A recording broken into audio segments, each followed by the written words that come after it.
So hello. This is just a little public service announcement before you listen to this podcast or watch it. There's parts of this podcast that I'm singing, or not, maybe not even singing, but just kind of like interpreting the music while there's music playing through software that's directly recorded into Zoom, which is what I'm using to record these podcasts. And well, it sounds like crap because there's a delay between the sound that's in the computer and then the sounds that I'm speaking. And so if I sound hella offbeat, um, it wasn't. And I'm just self-conscious. I don't want people to think I'm like madly offbeat and talking all this shit. So just saying that. And yeah, I hope you enjoy. Yeah. So yeah, again, if you hear some parts, you're like, oh, that's weird. Rhythmically, I'm like, I'm sorry about that. I apologize. It actually kind of ruins the experience a little bit, but I can't do anything about it. So, all right. Hope you enjoy. A lot has been changing around me. A few months out from even just before starting this podcast of consciously taking time away. I think I did for about a month away from my socials and kind of retooling my my nervous system around it, but also just like yeah, like some well, it's not a full retooling, but just like starting to move these little things underneath the surface, and they're becoming more and more the things that I've been retooling are becoming a little bit more uh firm. The things that came from it are shaping.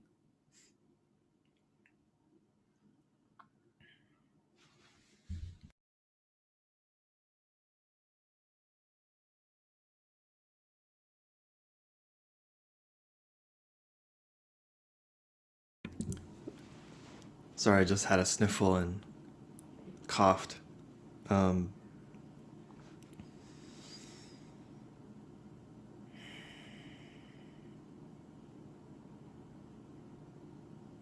mm, so what I feel in my roots, my testicles, my anus, my gut, um, there's a heavy feeling there. It's not bad,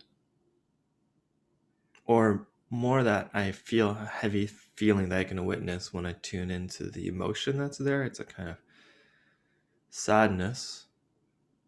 And then when I witness a sadness, I get a waft of warm sensation down my legs and a relaxation of my pelvic floor, my anus, and my testicles.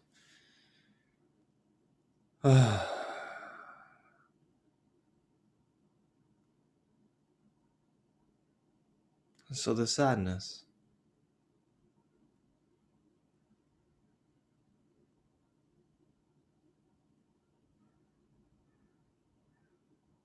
Don't know what it's fully about.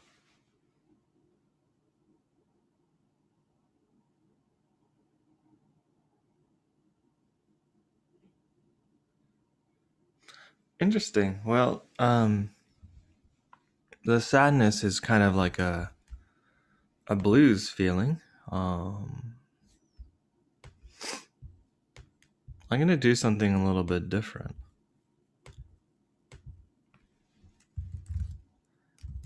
I'm gonna try to describe it as a song. Let's see.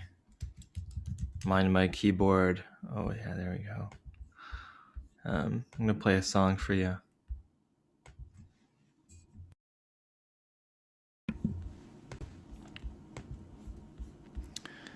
It's called Yama, which means mountain in Japanese, by Art Blakey and the Jazz Messengers. And I'll give you a way to listen to this song. I invite you to Listen to the music in your body. Imagine it's coming from in your body. And obviously don't do this while you're driving or do anything else, but I invite you to listen from your body and put the music, imagine it, in different parts of your body. So you can imagine the music sitting in your pelvic bowl. That's like number one. You want, like, that's something that you want to be able to feel. And of course, if it's too much, you can change that. But and the next, feel the music in your heart.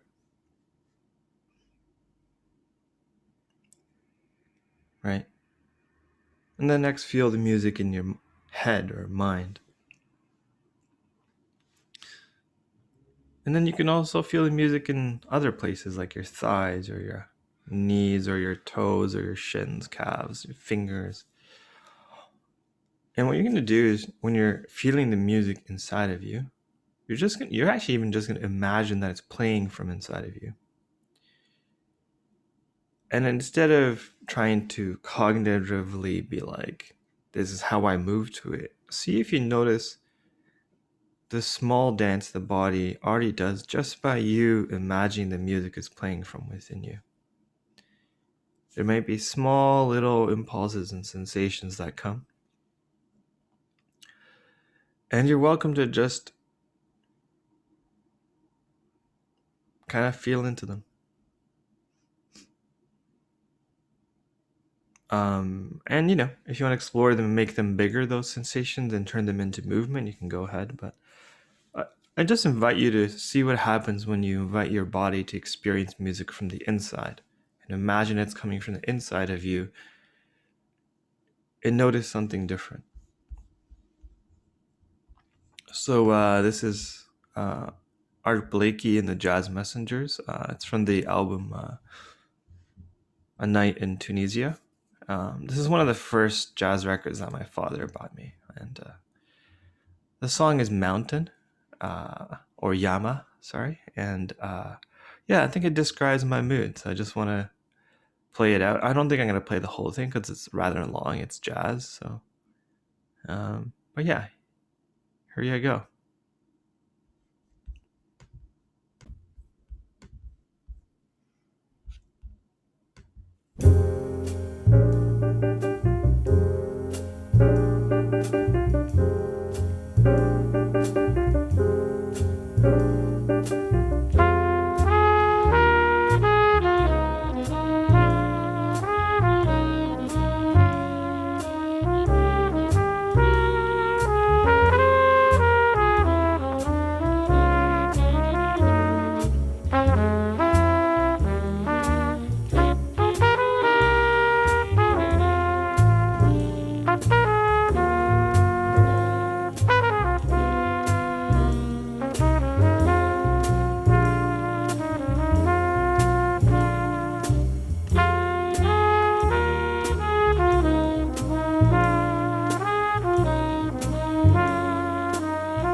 So as you imagine the music from playing inside of you,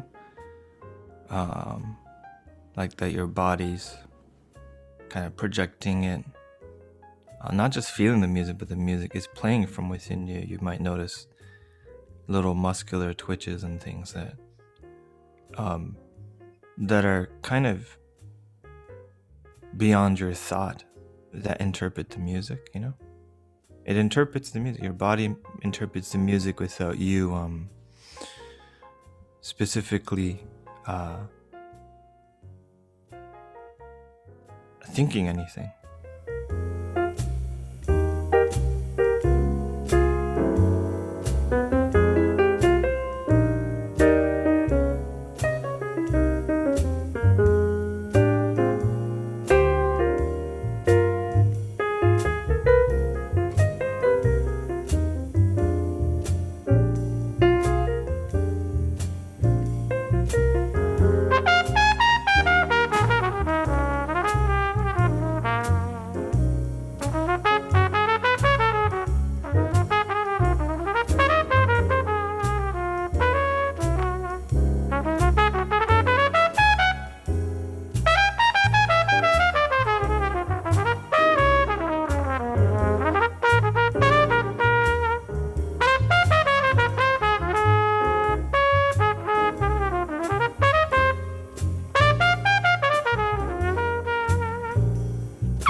Oh, yeah. So that was Art Blakey and the Jazz Messengers, Yama from A Night in Tunisia. Yama is a Japanese word for mountain. So I don't know, maybe when you were listening, you experienced the little twitches and things that you feel in your body when you just imagine the music is playing from within you, and experience some of the actual like fluctuations that can happen, like boom, even like pretty big body movements. Your body's interpreting the music naturally when you do that, right? And this is something I kind of came across when I was um, learning this thing called bioelectric release. I don't know how you call it now, but when I was going to expressive arts school, the instructor David McMurray Smith introduced us to these kind of shaking and tremoring exercises that I think in the common world it's often called trauma release exercises, so TRE. And the way you go into it is usually by fatiguing your muscles out until they get to a relaxed state, and then there's tremoring that happens after. But when I was playing with that and I was listening to music and then doing the exercises at home, Um, oh yeah. Shout out to Langara College, which is where in so-called Vancouver, BC, which was where I did my expressive arts training. And yeah, great curriculum, great curriculum. But anyways, yeah. So this is a while ago. So I'd be sitting at home listening to music, or sorry, lying at home and doing these release exercises, and I was like listening to music and then noticing. I was like, wait a second, my body is moving and interpreting this music actually when I'm listening. So I started experimenting with putting the music in different parts of my body, and I was like, whoa, wait a second. Um, so our cognitive mind is about half a second late to reality. I don't know if that makes sense. For our cognition to register something has happened, it takes about half a second after it happened to register that. And I noticed there was movement. Okay, right? Oh, sorry. I'm gonna go back. So yeah, half a second. This is something that was kind of shown. Yeah, I didn't understand at the time when I was doing this TRE stuff, but later I found out like, oh yeah, there's a half a second delay, and a lot of martial arts works with that. So like you're trying to slip into each other's half a second earlier.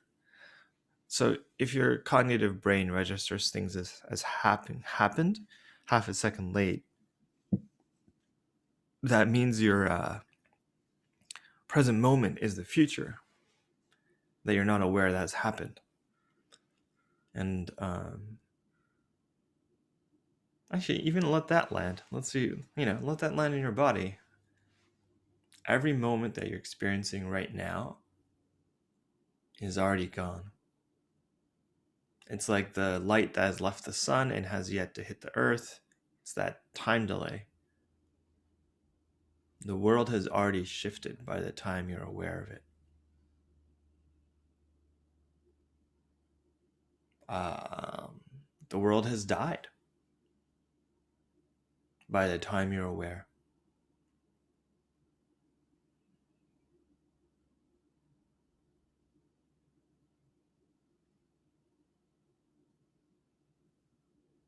The world has already died by the time you're aware.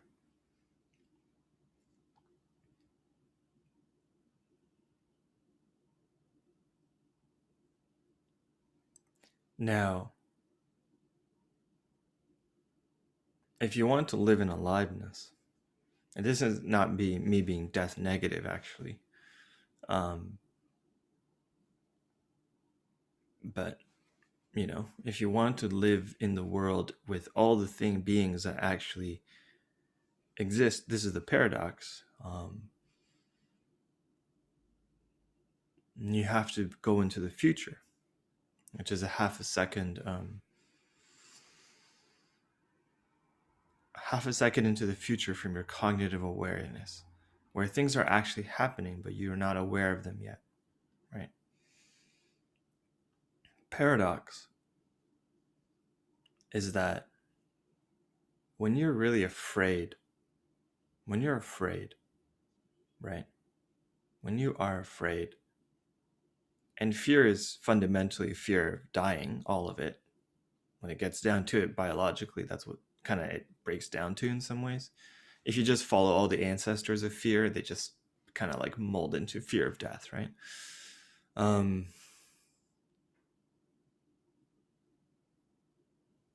When you fear dying, you end up in the cognitive part of your mind trying to mitigate the future. It's kind of like what they call anxiousness, right? So you're using all your intellectual faculty to try to predict the future. And we're talking more than half a second. We're talking way, way far out. And then in terms of where you're going back into, you're going way, way back in time. There's a little bit of a contradiction there because you probably don't realize when you're in that state of fear and trying to mitigate the future, you don't realize you're in the past and nothing can be done from the past. You can only affect the present through the present. And when you relax your fear of dying, so when I said that, my belly relaxed, you can come into the present moment where the thing is actually happening. So strangely, when you're okay with dying, you actually come into the present where everything is happening as it is. And everything that you register about it is already done. Right? So our nervous systems are like a mini time machine for this half a second. Like you can maybe even imagine it, that your vagus nerve has like this, at its most grounded that I know, it's in the, or most in flow. It's in the present, and then it goes half a second back, depending on how high you are in your nervous system. So the higher you go in your nervous system, or that like when you lose your anchoring, when you start to freeze, you go into the half a second past. Yeah, that's one way to look at it when you're going into the really intellectual space. So interesting stuff, right? I don't know where this is going to, but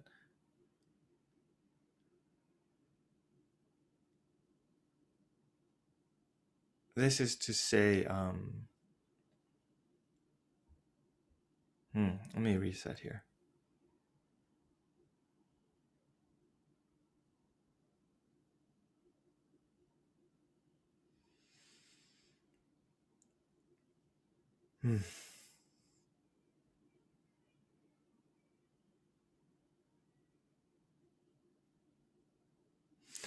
Yeah, so it's interesting when you play music through your body, you realize your body's already responded, even before you thought about how to respond. And then in your, I think this is how dancing works.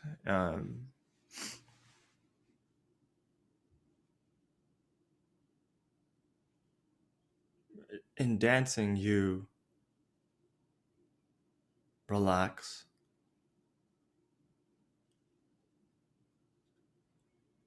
and trust that your body is listening.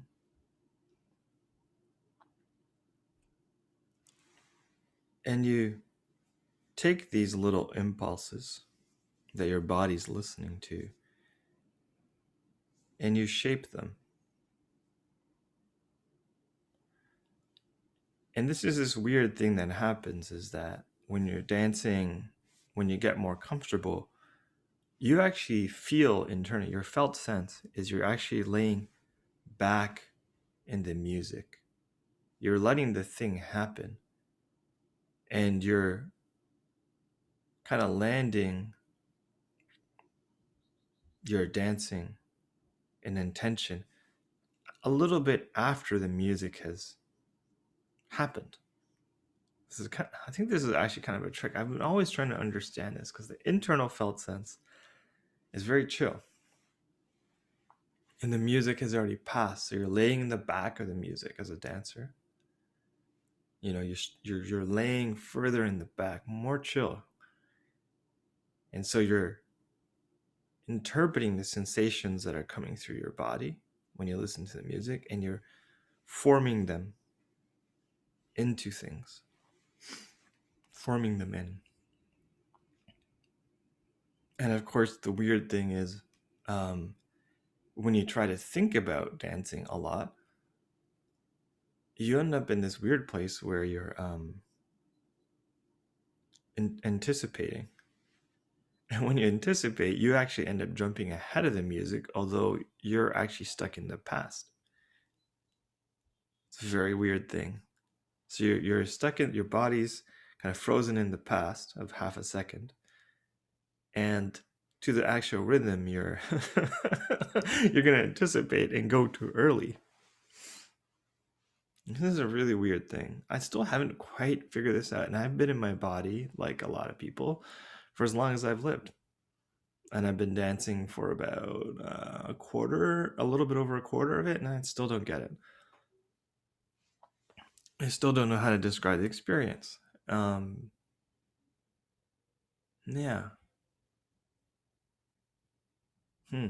I feel self-conscious. I feel pulled into my head.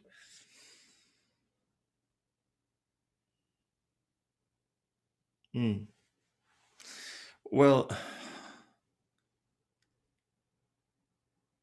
something that emerged in conversations in the tea room is what else is operating in this. When musicians play with each other, because obviously musicians are kind of in a similar place of where they lay back in the rhythm affects their playing with each other, right? And we're like, what is that about?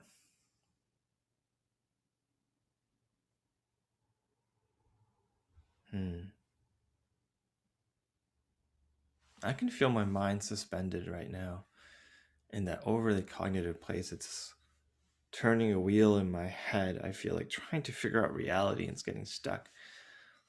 So I'm gonna just let that drop into my belly, this not knowing, panic kind of. Like, am I being smart enough for people here? What do I do when I'm talking about something I don't even understand?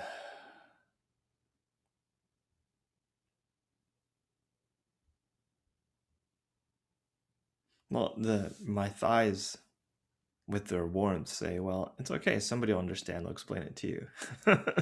maybe they'll listen to this podcast and tell me this is what's happening.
I'm going to open up a little post I wrote the other day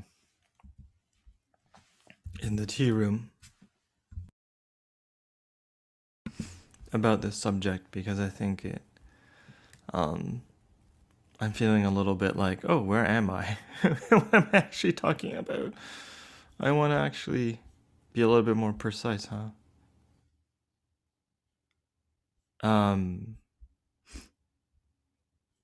Let's see. The article I wrote in the tea room is a jazzy scrapbook of memorodic noticings on life as music and trance as jazz.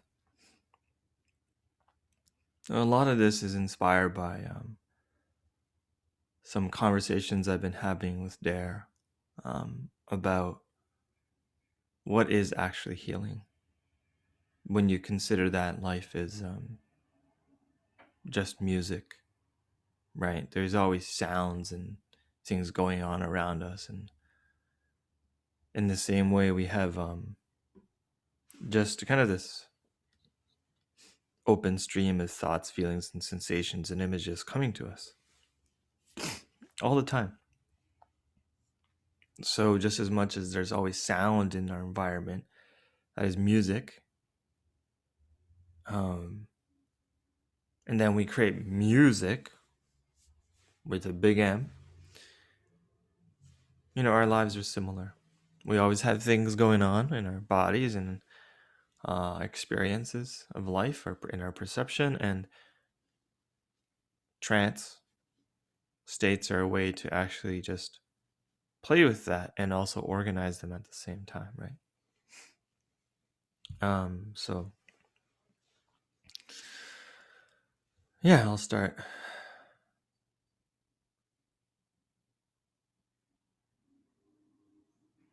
What is the pleasurable music of life that emerges out of you naturally when your spine is supple and your three dantians of sensations, that's your gut, emotions, that's your heart, cognition, that's your mind, are separate, distinct, in relation to each other?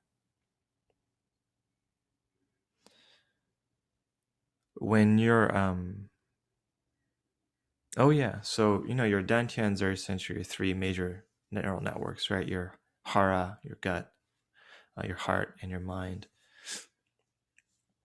And when those things are kind of fused together, your time machine, that is your nervous system, loses its distinct qualities, right? You like when you're able to have separation of these parts,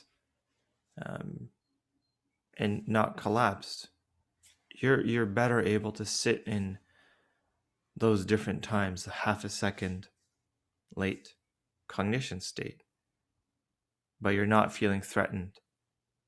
And so you're able to make better decisions of the future that are anticipatory from that half a second place.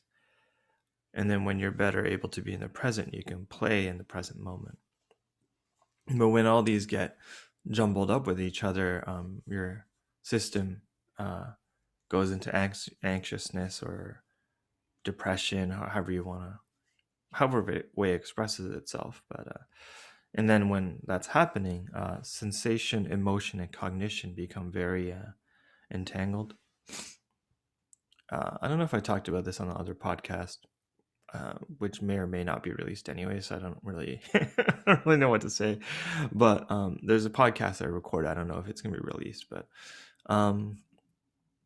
yeah. So I don't know. I'm trying to keep track of the content and don't fully remember, but yeah, when people are asked like, "How are you doing today?" they might say, "I think I'm tired," and it's like, "Oh, that's a thought. That's not even how you're doing in a sense." If you're asking how you're doing to mean like how you're feeling, or you might ask like, how's your stomach doing today or something like that, and the person might be like, um yeah, they might be like, oh yeah, I had a really hard day, I can't really feel much into it, but I think this is happening. Yeah, you see that even when we ask each other like, how are you doing, like our answers come back as thoughts a lot of the time, and then maybe less of the time, but still a lot, will come back as emotion, like I'm feeling sad or I'm feeling angry. And then the third layer, which is kind of more the base layer, the sensation layer, is usually more absent. Like, oh, my stomach is feeling warm. We have less definition of like our sensations, or my feet are cold, or I feel a ripple in my thigh. Like, sensation tends to be not as in the picture, and this is actually means on an actual and like on a postural level, that the spine is on an energetic and level is not you know creating this separation between the dantians, so the energetic fields are entangled with each other. And yeah, every person has their own way that this is happening, the entanglement, but it's also our practice in our relative lives to work on these things.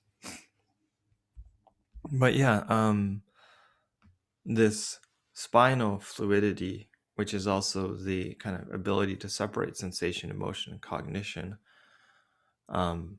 is a thing that, um, we dance with, we keep rhythm with, right?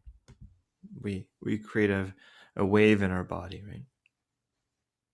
Right. A wave would be like you breathe into your belly, you breathe into your heart, you breathe into your head, and then exhale, and that creates like a wave in your body. You might do it right now.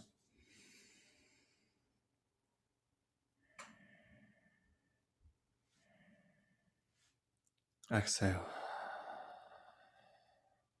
Belly, heart, mind. Exhale. And as long as you're able to do this, regardless of kind of like where you are in your life, you're able to create a wave in your body.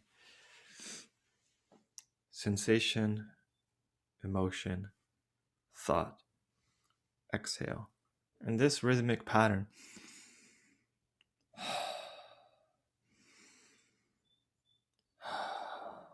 is foundational to all dance, all kind of animist, indigenous movement arts. You feel this wave. And what happens when this wave is not there is that all the centers get pulled into each other, and then you might get more like just up and down pattern.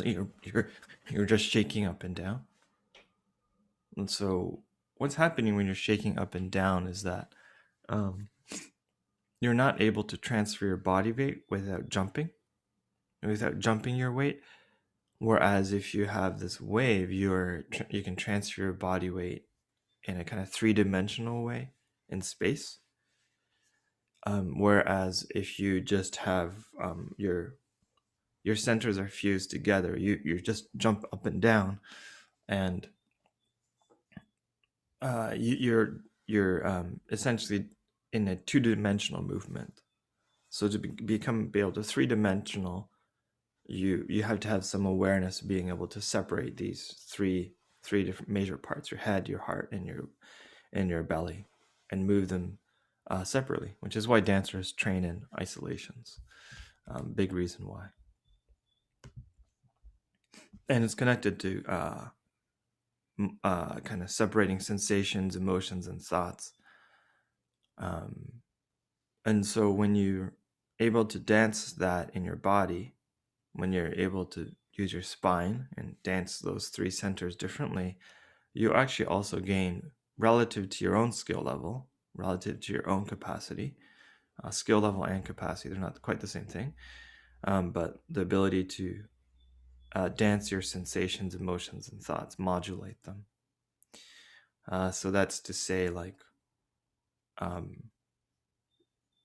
you're able to, let's say, I have a thought, and then, ooh, what's the feeling underneath?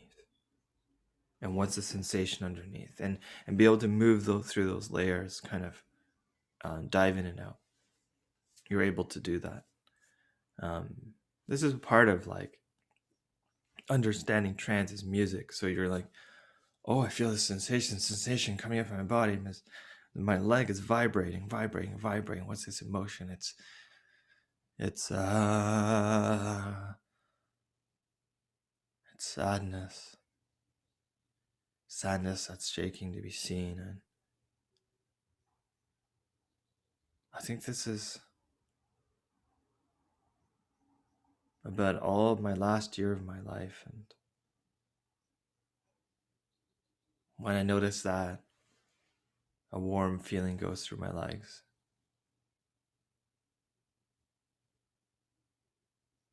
And the emotion there is like kind of a feeling of being witnessed, held, cared for. If I can say that as an emotion, but it is kind of an emotion. And this thought I have is that I'm held by my ancestors. Oh.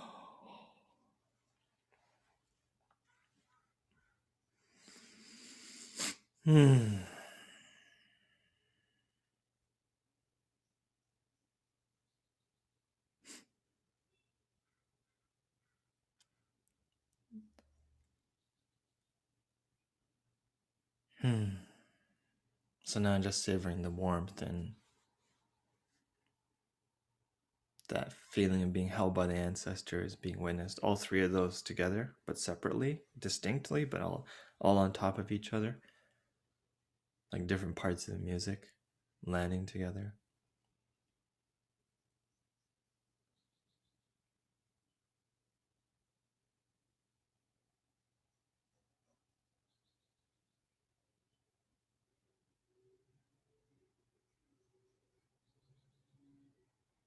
Interesting. This, I feel like, connects to the feeling of the music I played earlier. I'm just gonna play it again, just like the intro really quickly.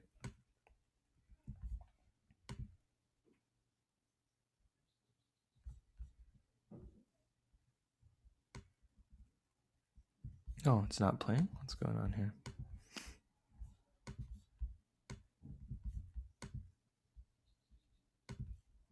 Wait a second, why is this happening?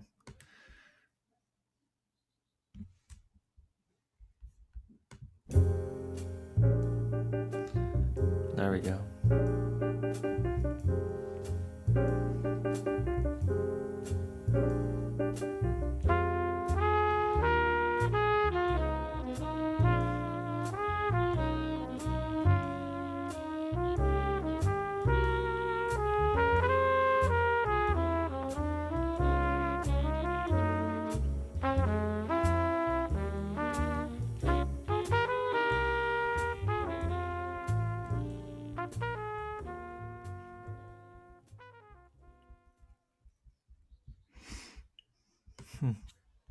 Yeah, interesting.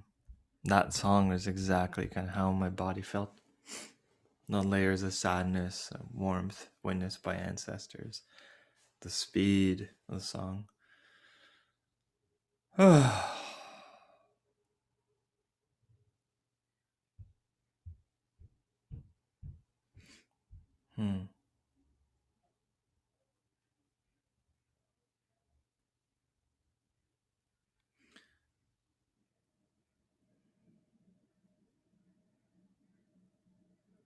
Do I need to speak more on all this today? I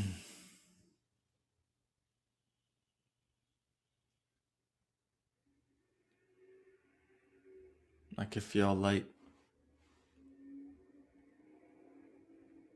ripple in my belly.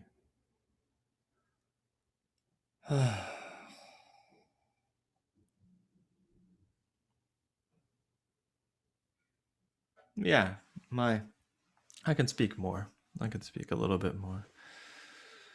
So, keep reading this thing that I wrote.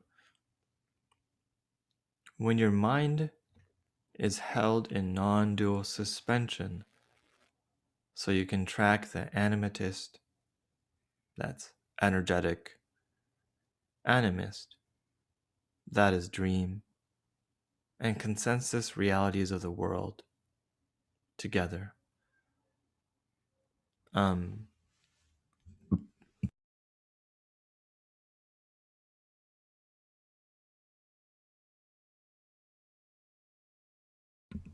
Sorry, a little burp there.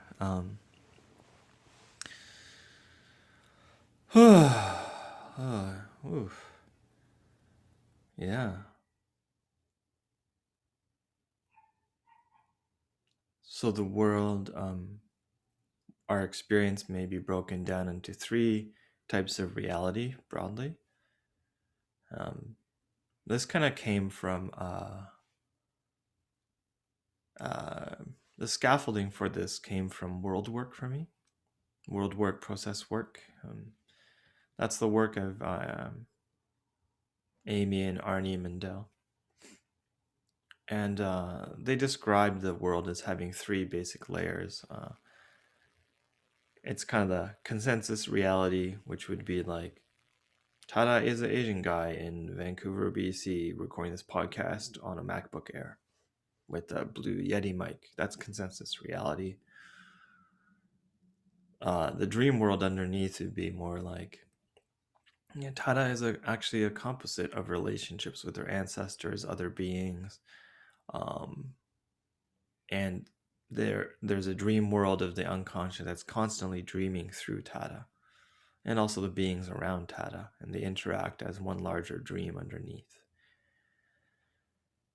And then you get to the animatist, or what they call essence layer, where everything is energy and there's no clear separation. You've gotten to a granular level that even the dreams break down just into energetic components.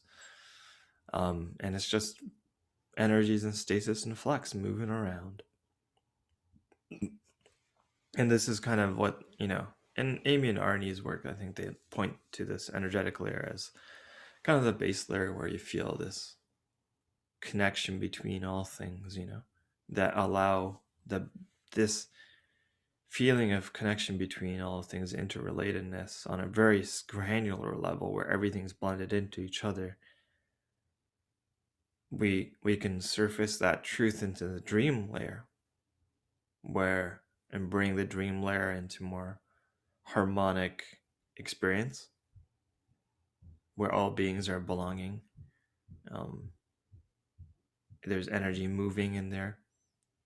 There's some harmonious feeling. Everything's working together as music. And then the consensus reality built on top shifts at the final layer. So I don't know how these correspond exactly to the 3 dungeons I talked about earlier. Definitely I kind of see the energetic layer definitely being in the belly, and then also the dream layer is kind of, the dream layer I would say is kind of going back and forth between the energetic layer and the cognitive, because the dream gives you a material representation of the energetic reality that we use to interpret in a way, and that interpretation actually exists as a reality. It's a type of reality. It's not the interpretation is still a piece of real reality. And then the consensus reality, which is a mind interpretation of like, oh yeah, this person's name is Tada. That's a consensus reality, cognitive understanding thing. And so when we're able to hold all these together, we hear the music of life differently. And this is probably where I feel like this conversation around systemic oppression gets a little bit lost. We get a little bit lost in the music, or we lose the music even. So not only we get lost in the music of life and we're not aware, we get lost, we lose the rhythm, and we lose the sense that there is music there, that has multiple layers of reality on top of each other. Because music, you have the low band, you have the mid band, you have the high bandwidth, you have the drums, you have the vocals, you have the percussion, you have the bass, you have different guitar, you have different layers of music. And this is kind of what happens. Just because this is the thing about music, right? Just because you're listening to the vocals and singing along, you don't forget that there's a drum and rhythm track, right? But this is kind of like what happens a lot of the time when we lose this idea that we're in music, especially in our human experience. So, let's say, you have this typical conflict, like, let's say like hashtag yes all women, or Black Lives Matter, right? Consensus reality says, oh yeah, like yeah, being a woman, being Black, these are marginalized identities, marginal experiences, real consequences of consensus reality, economic consequences, material consequences. This is the consensus reality. It's very real. Can't dissociate from that, right? And then the opposition comes. The opposition comes that's kind of in denial of the consensus reality, or push us back against to that which is being, that part of the consensus reality is being spoken to. So not all men, we aren't all bad, or all lives matter, we all matter. What's happening there? What's happening there? So there's a part of the consensus reality that yes, all women or Black Lives Matter is pointing out sharply there's something wrong in our consensus reality. There's material pain that a certain group of people feel that other people don't feel. True. Absolutely true. 100% true. And then this jab comes back that's put up against it. Now, what is this about? So the problems that we get into is that we're having a conversation now that is not about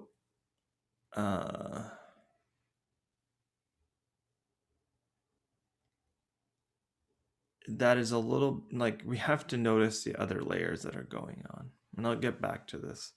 So let's say yes, all women, or sorry, not all men, all lives matter. What's coming through there is actually, let's go down to the base layer. In some ways, those statements is actually about the energetic field, like moving. In various ways. In one sense, it's trying to maintain its shape. In another sense, it wants to flow and move. It wants to rebalance. It wants to enter into new homeostasis. It's both happening at once, actually. This is kind of the confusing thing. But I think this will make more sense if you go up to the next layer, which is the dream layer, right?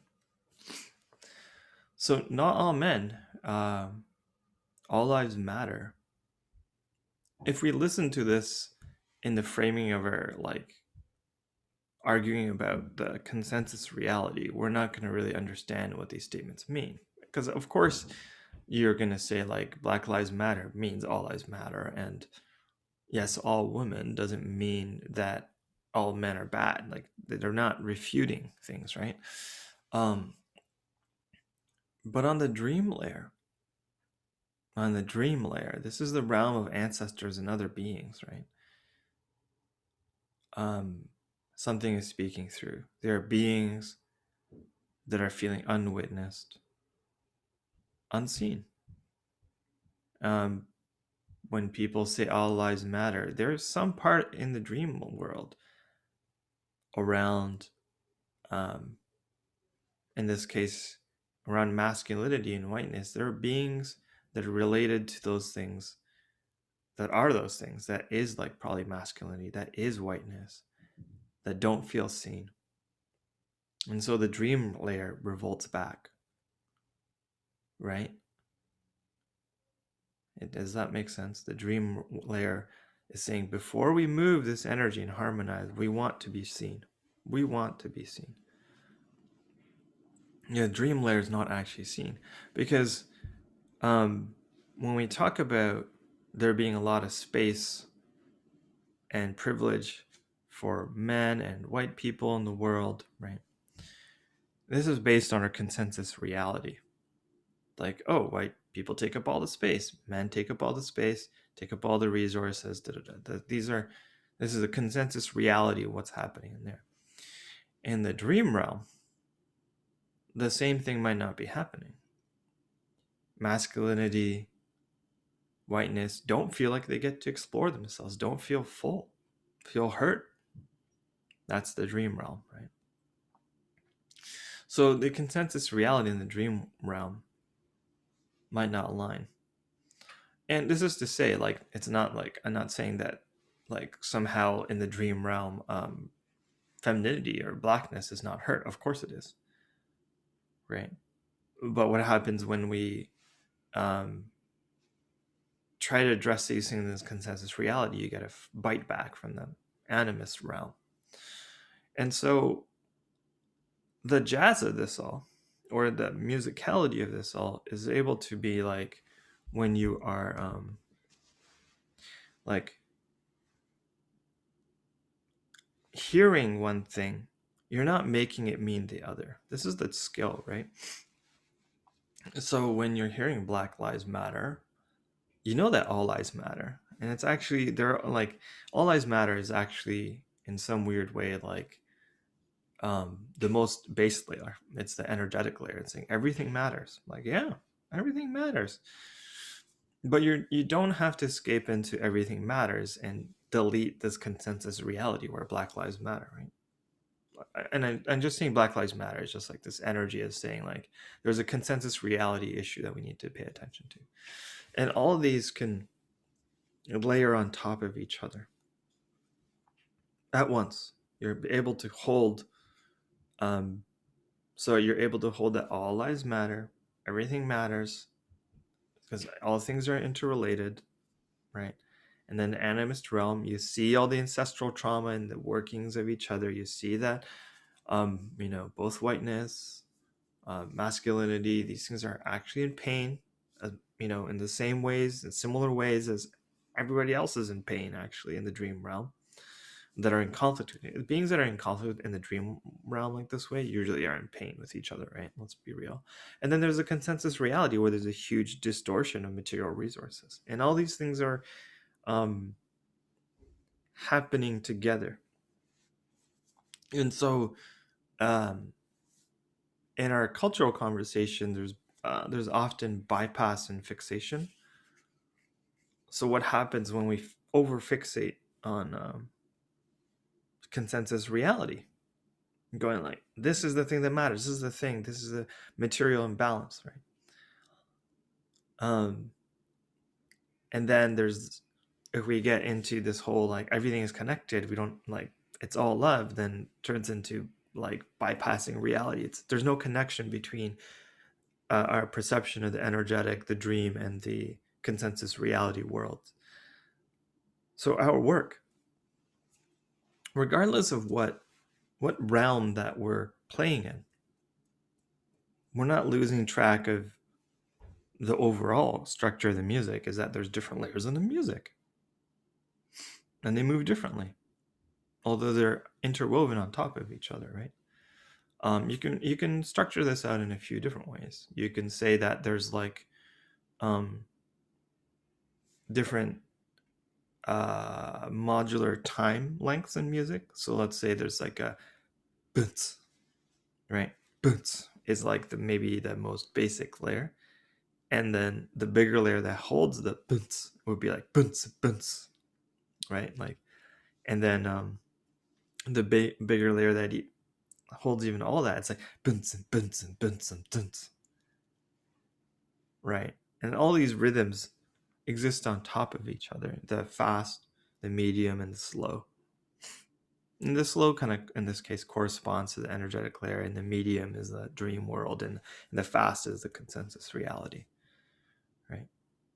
Or other way to look at it, there's like the bass and the drums, and like holding down the feeling, the groove underneath, like boom, boom, boom, boom, boom, boom, and then you might have other guitar or other mid-range instruments like like that articulate on top of that, and then you might have vocal on top of that, which it could be, I don't know, I'm not gonna sing for you.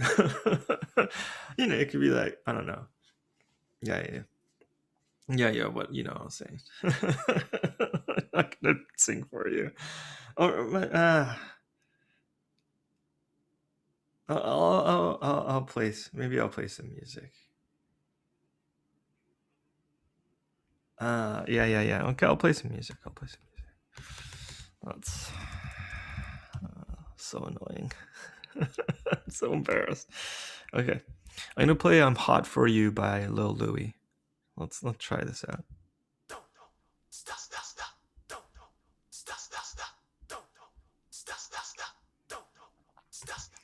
So that don't stop, stop, stop is like consensus reality. Right, and then the energetic layer enters the drum, the grooving part, yeah?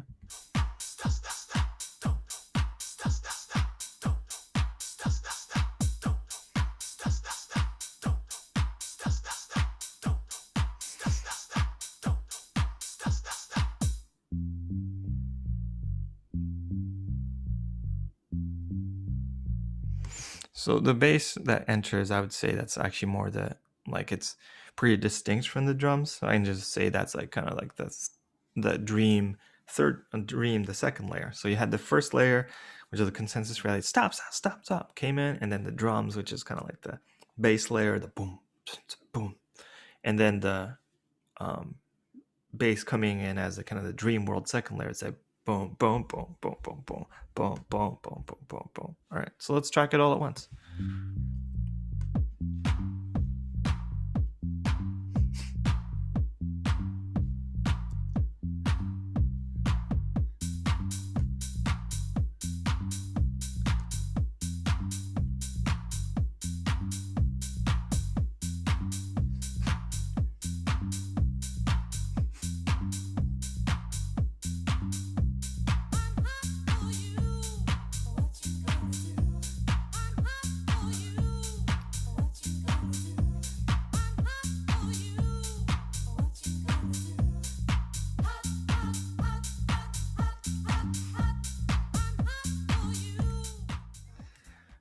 Yeah. Oh, such a classic. Damn.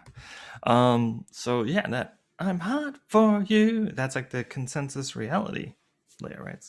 And then you have the bass, boom, boom, boom, boom, boom, boom, boom, boom. That's like the dream, and then the drums is like the bounce, bounce, bounce, bounce. That's gonna be like the energetic layer, or that's one way to understand it.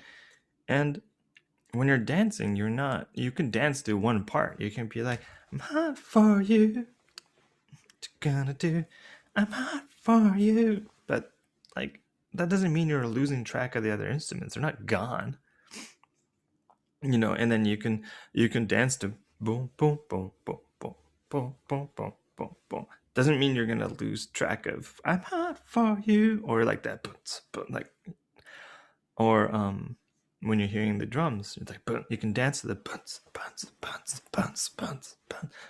You're not gonna lose track of the vocals or the bass, right? And the thing that you're able to do when you're not losing this track is you're able to jump through the different layers in the music. So let's say you're able to like you're able to fuse them together, play with them, so you can be like,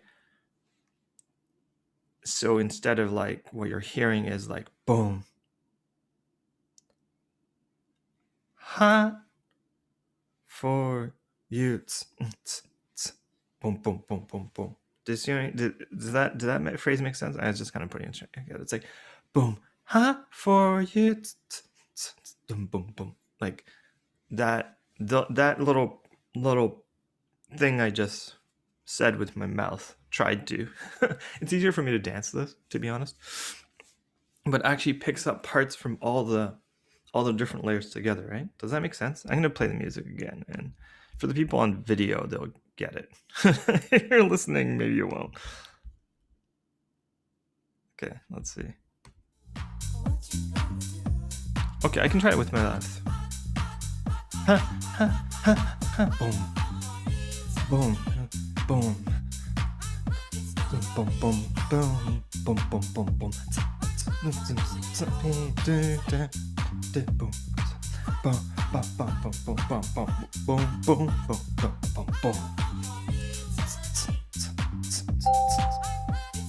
Right, so you kind of get like that.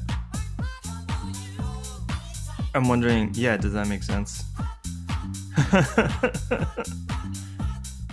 So when you're interpreting the music, you're jumping around different layers. Actually, you're not just dancing to the drums, you're dancing to the vocal, you're dancing to the bass, but within a phrase in music, you're rearranging it. So it could be like, boom, ha, for you, boom. You're reconfiguring it. You're accentuating different parts of the music and recomposing it. And this is actually so to do that, you need to be able to track the whole feeling of the whole sense of the music somewhere in your body, somewhere in your awareness, the whole thing. Because if you just keep track of one aspect of it, you're not going to be able to hop around. You have nothing to transition from state to state, perception to perception. And again, like, it's kind of like when you hear like, yeah, Black Lives Matter, you're the person that's able to like, yeah, that really matters. It's really material. And when you hear like all lives matter, you're like, yeah, well, I think these are the things you're speaking to. And yeah, all lives do matter. And also, is this the time?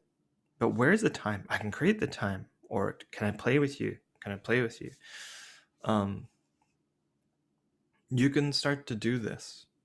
So you're not bypassing and you're not fixated. And you need a bit of glue in your awareness of the whole to be able to jump around these things. And a lot of our cultural conversations around these subjects have become like where our spines are kind of glued together. There's not a lot of definition. Do you hear those ping sounds? Do you guys hear them? Sorry, I hope not. But our awareness gets fused into each other. So the weird thing is, it's a paradox again, to hold all these things, right? You actually need the perspectives to be separated. To hold it all, you actually need to, it's like a kind of non-codependence. Every perspective, every state of being has its own center, and you need to be able to differentiate those centers. Does that make sense? You need those centers to actually be distinct, or else you can't play with them. So weirdly, when you're able to separate the consensus reality from the dream reality, from the energetic reality, you're able to play with them all, and they can harmoniously exist together, and you can play with it and all that as a kind of music. Right. So I really believe that this skill is something that we're all very much lacking, or haven't really grown the capacity for. And we want to grow that capacity, I think. Because when we're able to do these things, as I talked about, like all lives matter and Black Lives Matter, we're able to naturally digest these things between us and not get stuck. We don't want to get stuck in just one layer of the music. It can really happen. We get stuck in one layer of the music a lot, and think the other instruments and other layers don't exist, and we start arguing with each other. But it's like, no, you're a band, you can play with each other, and this is kind of like this remembering. And so this is the whole reason why we've been talking about trance as a kind of jazz. It's like you jam, and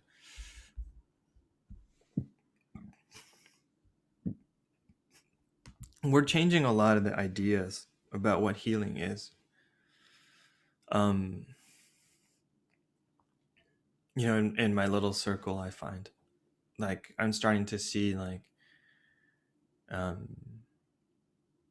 one is, okay, so the one way I've been describing it a little bit is that like there's been two broad movements, and I'd say broad because they all exist at once, right? There's three that I can notice, but I'm going to talk about two first. They all layer on top of each other, but I'm going to simplify it. So there was the era of annihilation.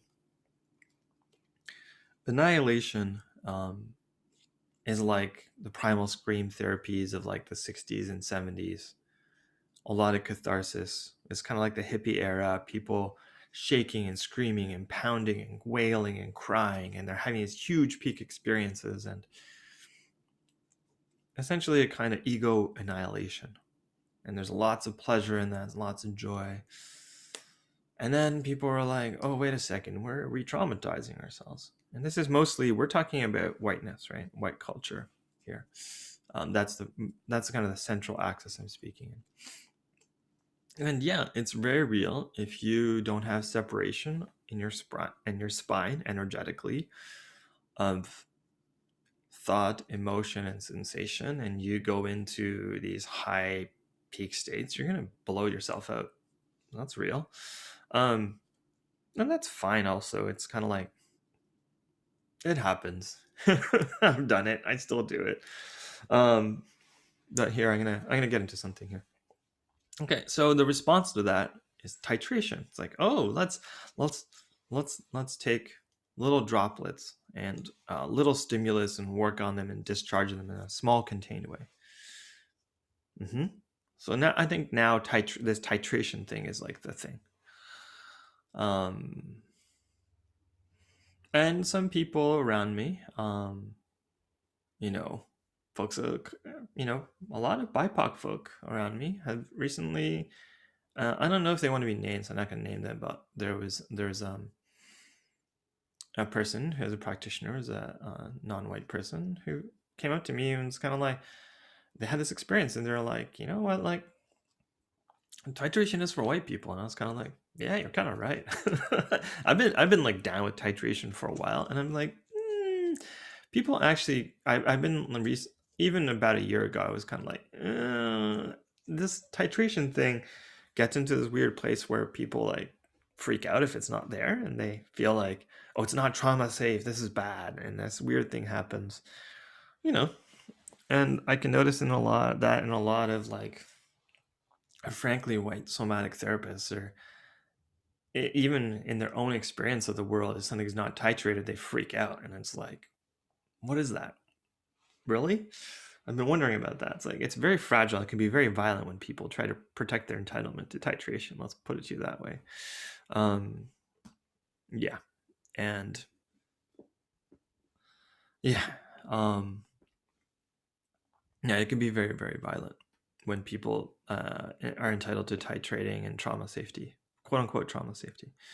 So there's this annihilation, there's titration.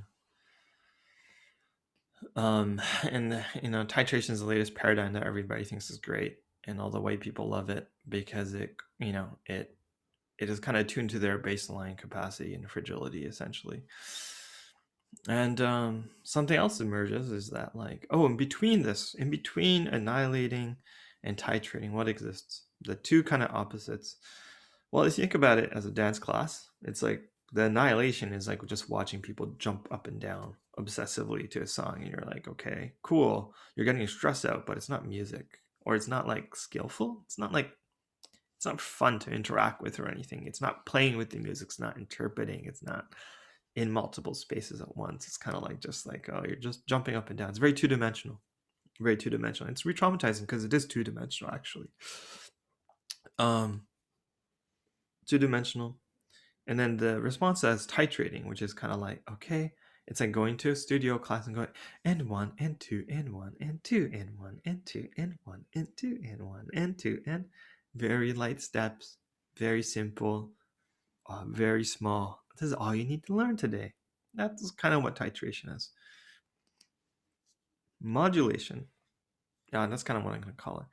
Playing with amplitude, perspective, all the different elements of life, spacing, all the different formal qualities of life, the spacing, amplitude, you know, it's musical qualities, and then the elements of sensations, emotions, thoughts, dreams, ancestors, playing with them as if, and organizing them as music. I call this modulation. It's like, oh, that's where we want to get to, or at least that's the next step that I can see us wanting to get to. It's like annihilation, which is like two-dimensional, titration, which is like just really beginner, and people call it trauma safety, but it's actually beginner safety. If you look at it in this frame, if you look at there's something beyond this trauma safety, then trauma safety itself becomes beginner safety, right? And then there's modulation, which is playing with our experience of life. And that's really where I'm moving towards. And then we can learn how to play with life together. So let's say, just imagining, let's say somebody saying Black Lives Matter. And then, this is kind of work that they do in process work, I think. But let's say the person says Black Lives Matter on one hand, and the other person on the other hand is saying All Lives Matter on the other hand. How do they dance together? Instead of being in this two-dimensional bypass fixation kind of trap, right? So holding, everybody having this capacity to dance their system, dance their experience, allows for music to happen in between, which I believe is a naturally metabolizing container, actually. So I could try closing this out with doing a little dance between All Lives Matter and Black Lives Matter. Feels a bit ginger because it's kind of like both of those positions I'm not necessarily like totally like, I don't fully identify with either of those as my subjectivity. Let me see.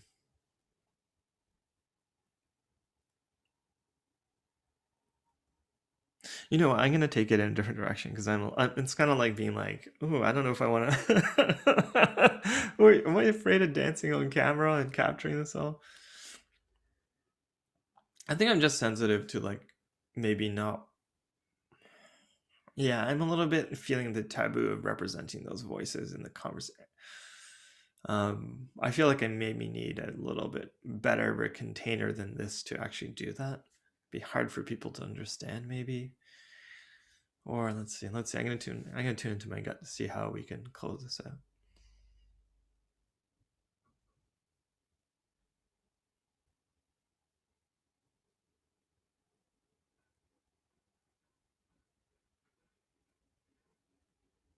Okay, so I can feel like this chant. Sorry, I lost the rhythm a bit there because I thought too much, but like be like Black Lives Matter, Black Lives Matter. That's kind of like the chant, right? Ba ba ba ba da da. And then I can hear like maybe softer in the background, all lives, all lives, all lives, or even all lives matter. But then on top of that, Black Lives Matter, all lives. Can you feel it? Those two rhythms being on top, all lives matter, na, na, na, na, na. And then maybe inside of that, there's like, this is kind of like, I can just feel a poem of like this is what our ancestors have been through. This is what the ancestors are saying, living through our body. And then there's like djembe and Africanist drums playing, and then like boom, boom,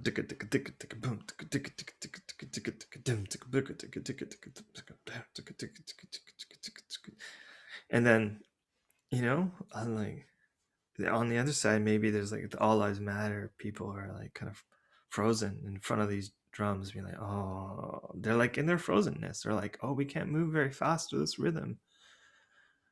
And they're like, hey, all lives, they're like, all lives matter. And maybe somebody brave from that All Lives Matter group comes in and says like, we lost something. We lost something. We lost something. We lost something. We lost something. We lost something. And maybe somebody from this Black Lives Matter side gives the person a djembe, and we lost something. We lost something. We lost something. We lost something.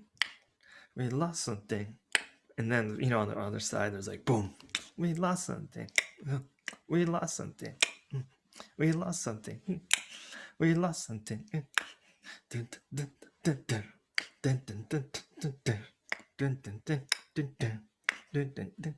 And then, you might feel somebody coming into the middle and be like,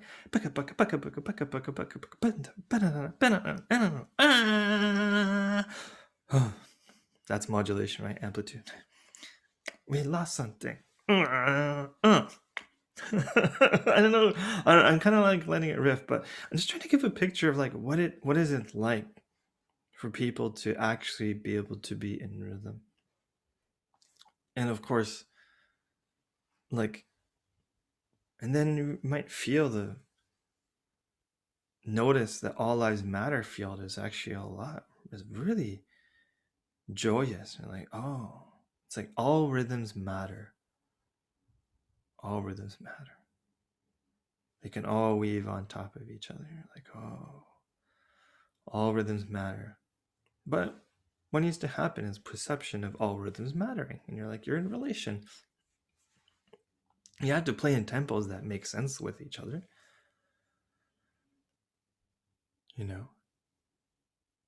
But all rhythms matter. And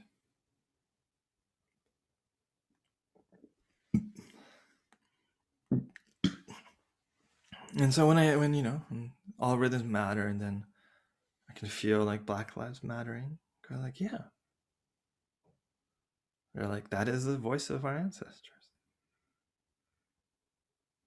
All the rhythms matter. They're all rhythm.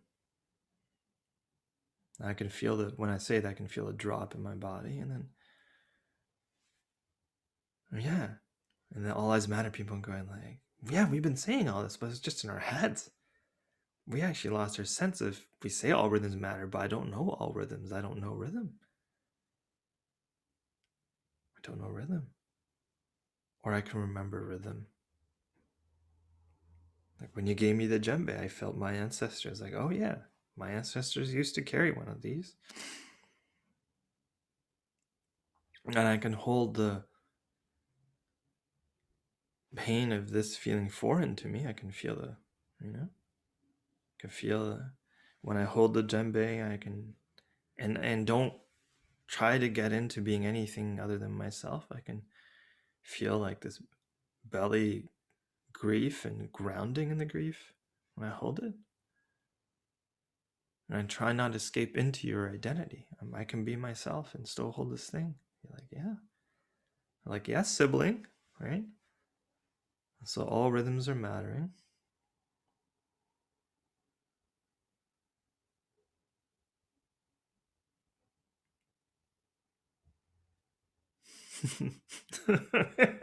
And the voice is a little bit like, you just had to show up to dance class, so like, just seriously, come on.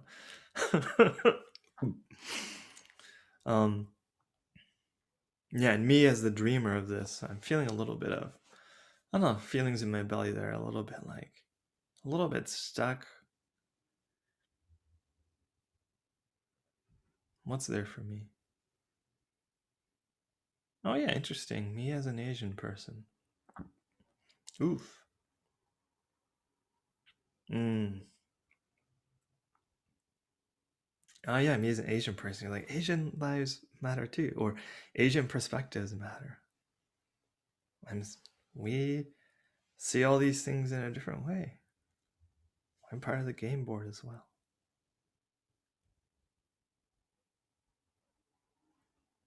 Like, if all lives matter, does mine matter in the mix? Do my rhythms matter?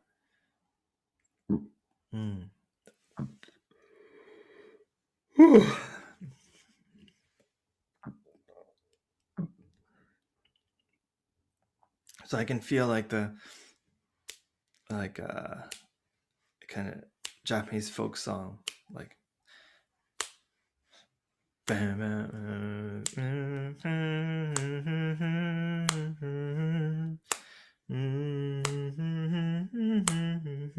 Just making it up.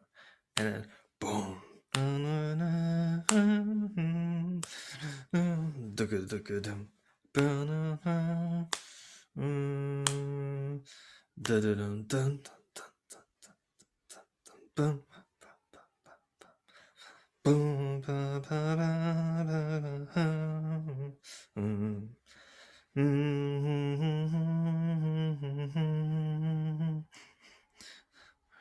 I can see everyone dancing in a circle and creating a spiral together.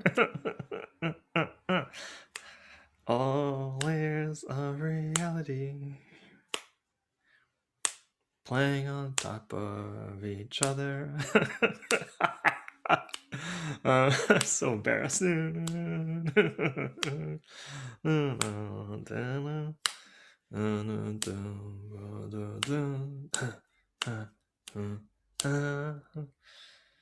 Weird. I feel like I'm taking too much space up. I don't know how I feel about it. This was a really weird turn, but I have felt for a long time, though it's true that in this kind of dichotomy of whiteness and blackness, that that our understandings of the world racial culturally seem to be really polarized in. What is in between gets often marginalized in another way and unseen, and there's some restorative quality for us as people who are in between those polarities to be seen. I think I can feel a real strength in my sacrum as I say that, and I notice that there's a part of me that goes into superiority to hold that ego strength of like, no, I matter. So I feel self-conscious about that a little bit. I'm like, I have this superiority sometimes. Somebody called me out for Japanese superiority actually the other day. It was so funny. I was like, oh man, you got me. But I think a big part of that is also actually because I need that strength of self to actually presence myself and not forget about me. So it's something that's compensatory as opposed to like this permanent reality or something. Oh yeah. Also, I feel more warmth in my belly.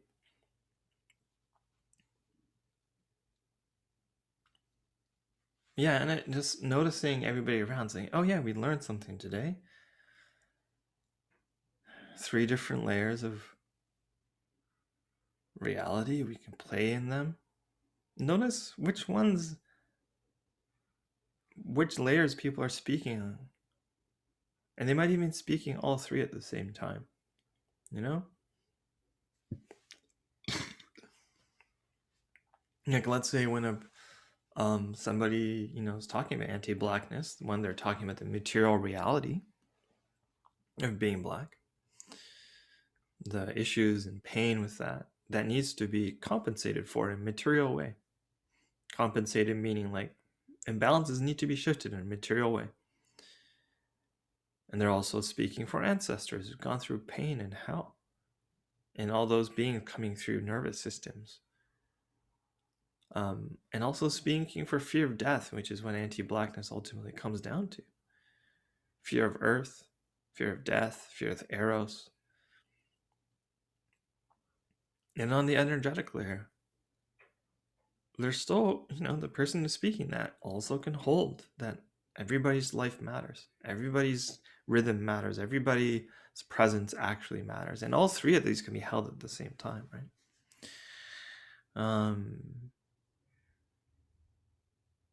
Held at the same time and distinct. They're not blended into each other. So they're not codependently meshed with each other. They're separate. And it is actually a whiteness thing to not have that separation and also deal with these layers of reality through bypass and fixation, right?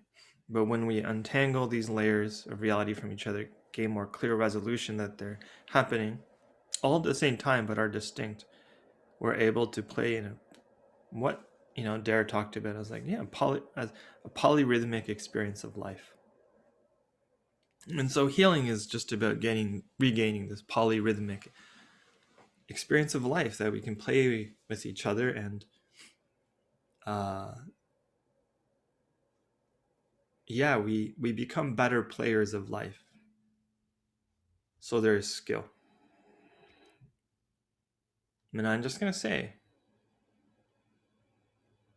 no, I'm gonna leave on a no. I was gonna make critique, but I'm just gonna leave it in a good note. Let's just become better players of life. Play the jazz of life better. Notice that our life is just a random collection of dreams, dreams, sensations, sensory experiences, emotions, thoughts, energies, perspectives. All the things in our elements of our life all can be modulated and played with. And trance is a practice of organizing all this. Taking the music of life and making it music that's pleasurable to listen to. There's a pleasure in organizing our life and playing with it. There's an innate pleasure. And that pleasure is remedy, because to experience that pleasure, you can't be attached too much to death.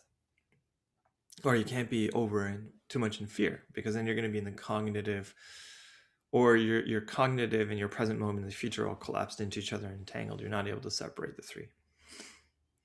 So to break out that trinity, you can't be in fear of death.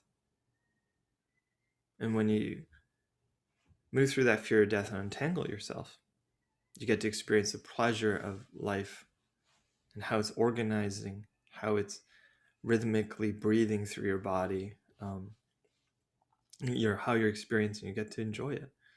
Just the experience of everything feeling like they have a place in the music is just so pleasurable. And when it's the kind of combination, when you're feeling that pleasure, you're not in fear of death, and when you're not in fear of death, you can feel that pleasure.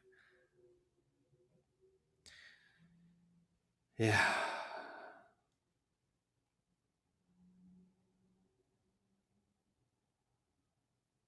So I think we should end off this podcast with a song, keeping with tradition. Let's see what song it shall be.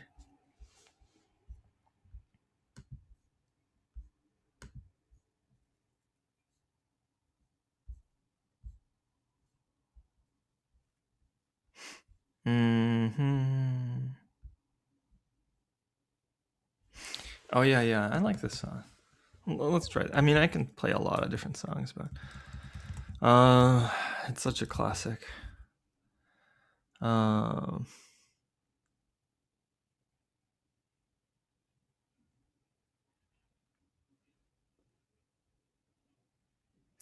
yeah. Actually, you know what? No, I'm gonna play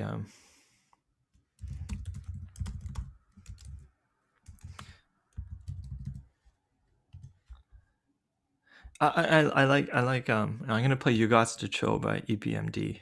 I like the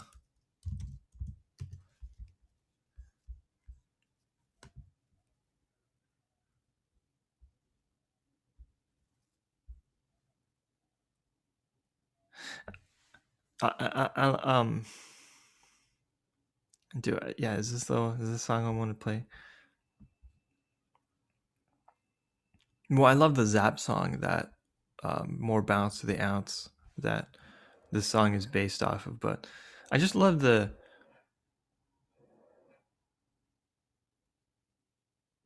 I'm gonna play the Zapp original, but I really like the "You Got to Chill." The first lyrics: "Relax your mind, let your conscience be free, and get down to the sounds of EPMD." This is kind of like a mantra: relax your mind, let your conscience be free, and get down. It's very simple, but actually, as a mantra, relax your mind and let your conscience be free. Get down to the sounds of EPMD. It's like very like.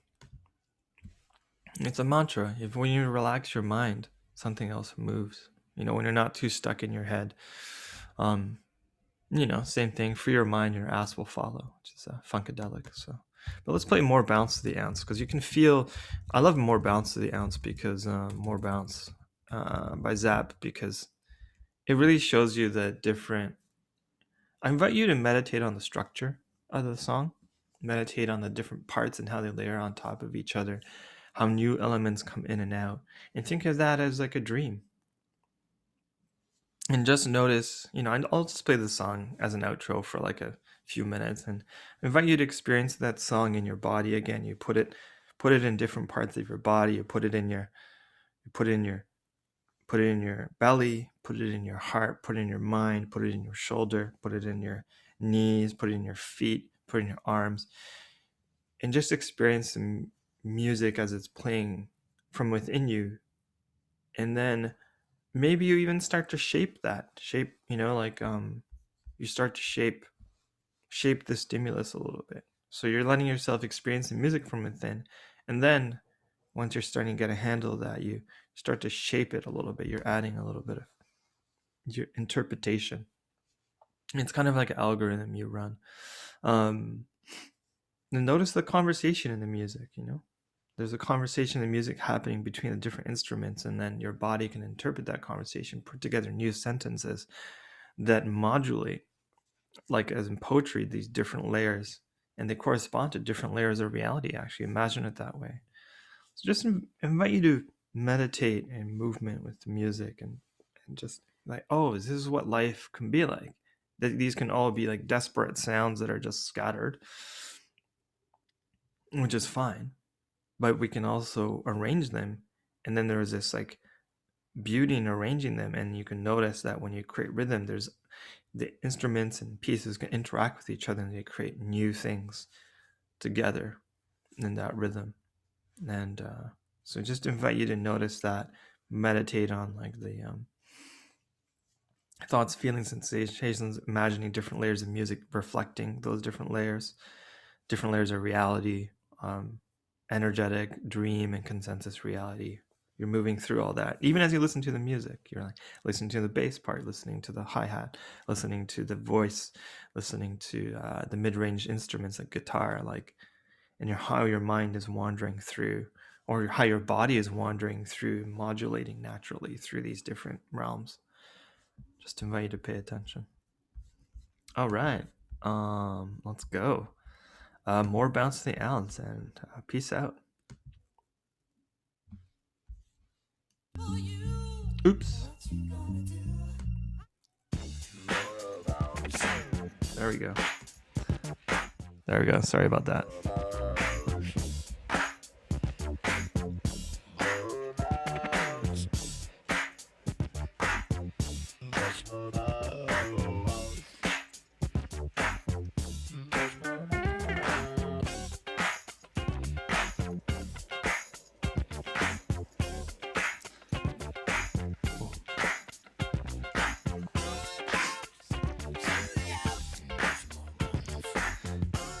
And you can even see how you naturally modulate, like this. Boom,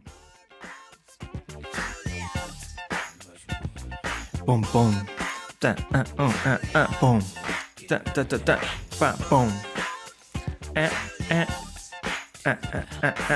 boom, ba,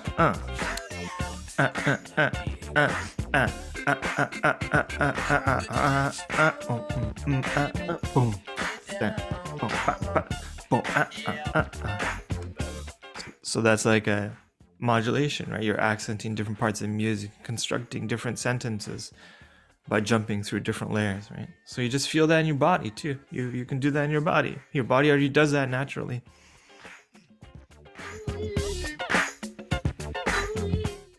Or maybe a better way to say it is your nervous system does that naturally, because there's different parts of your nervous system that are playing together to create that ability to modulate.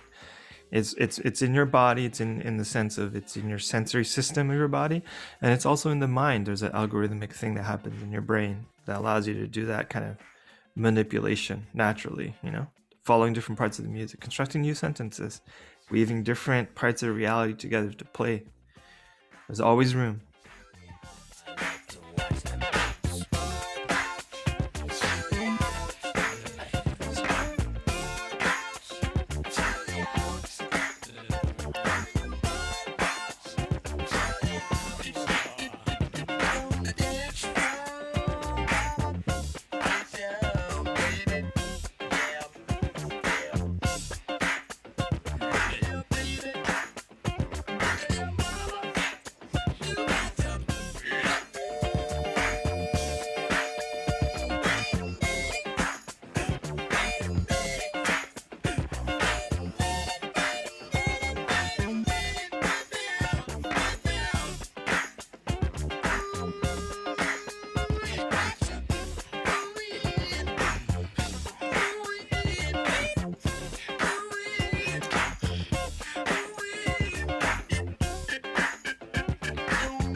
All right. Bye bye.